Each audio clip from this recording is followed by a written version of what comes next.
Pada saat ini, validasi itu sangat murah. Kan tapi justru membuat kita itu merasa lelah. Kita dikekang. Kita dituntut untuk mengikuti tren-tren yang viral pada saat ini. Kita dituntut untuk memenuhi segala ekspektasi-ekspektasi sosial yang ada. Dan itu akhirnya membuat kita seringkali bukan menjadi diri kita sendiri, akan tapi menjadi orang lain. Kita sodorkan topeng terbaik daripada kita. Sodorkan topeng yang paling sempurna, topeng yang paling suci, sehingga antara kamera dengan kehidupan nyata kita itu berbeda 180 derajat. Kita mungkin bisa menjaga personal branding kita, tetapi yang menjadi pertanyaan sekarang adalah apakah kita bisa juga lebih bisa pintar menjaga hubungan kita dengan Sang Pencipta sore kita menjaga personal branding kita? Dan ternyata Rasulullah SAW itu telah memprediksi hal ini. Beliau juga memberikan life hack bagaimana kemudian kita sepatutnya bersikap. Bagaimana life hack dari baginda Nabi? Kita bahas di chapter kali ini.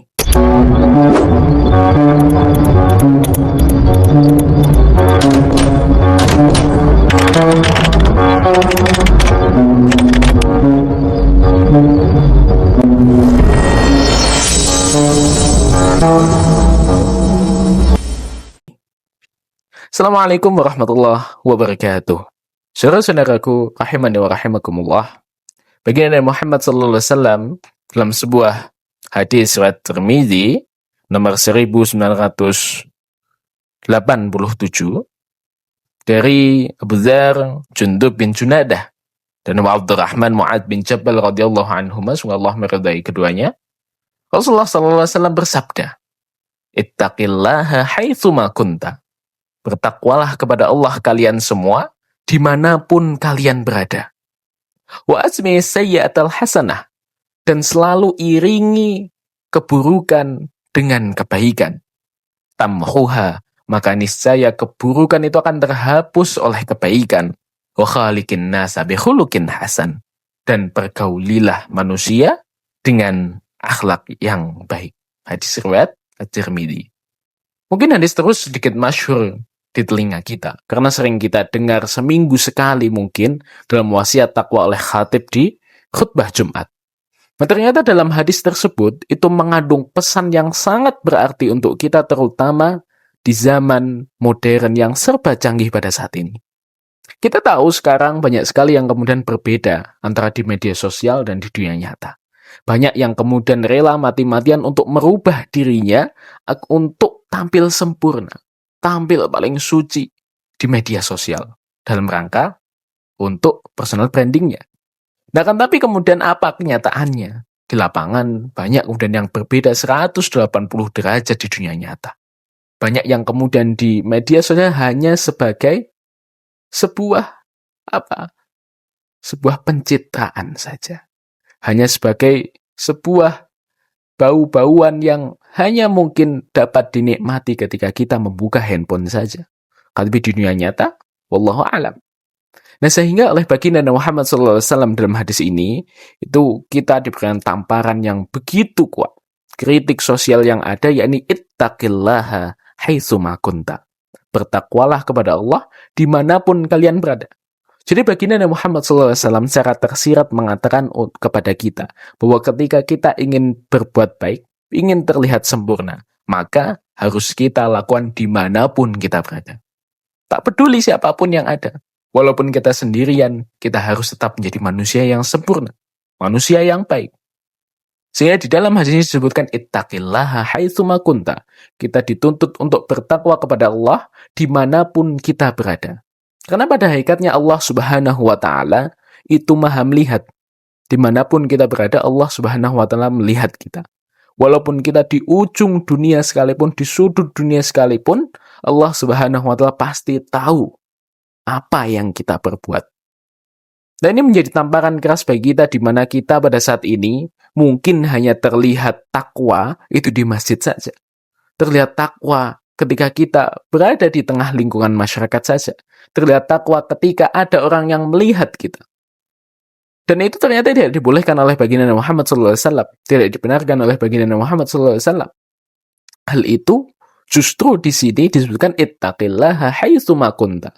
Haitsuma kunta dalam linguistik disebutkan sebagai sebuah secara umum, dimanapun dan kapanpun, itu haitsuma kunta. Dimanapun kita berada, kapanpun kita ada, itu kita diwajibkan untuk bertakwa, berbuat baik, walaupun kita sedang sendirian. Nah, hal tersebut menurut Imam Ibnu Rajab Al-Hambali itu merupakan sebuah dasar-dasar daripada hak-hak yang harus kita penuhi. Dan di sini ittaqillah haitsuma kunta disebutkan bahwa itu bukan hak kita, hak Allah Subhanahu wa taala terhadap kita. Jadi, ketika kita ingin memenuhi haknya Allah, maka kita bertakwa kepada Allah, mengikuti segala perintahnya dan menjauhi segala larangannya, itu dimanapun kita berada. Itu secara vertikal. Kemudian secara horizontal, hak sesama manusia itu disebutkan dalam hadis yang terakhir, redaksi yang terakhir, yaitu wa khaliqin nasa bi khuluqin hasan. Kita mempergauli manusia dengan akhlak yang baik. Ini bukan hanya sekedar naskah kuno belaka yang kemudian diceritakan oleh orang-orang terdahulu yang mungkin hanya sebuah omongan kosong. Tetapi bukan. Lebih dari itu, hadis ini merupakan sebuah peringatan keras bagi kita. Bagaimana kemudian kita menyikapi orang-orang yang selalu berbuat sempurna hanya di depan kamera saja. Kita pun sadar bahwa sungguh yang namanya suatu kebaikan dalam tubuh manusia pasti sewaktu-waktu akan luntur. Kita sadar kita bukan orang yang maksum, bukan seorang nabi ataupun rasul yang terbebas daripada dosa. Tetapi perlu kita usaha lebih lanjut. Adapun kemudian ketika kita tergelincir dalam sebuah dosa, maka sabda baginda Muhammad SAW, wa atsbi'is sayyi'atal hasanah. Maka iringi kepleset tadi itu dengan sebuah kebaikan.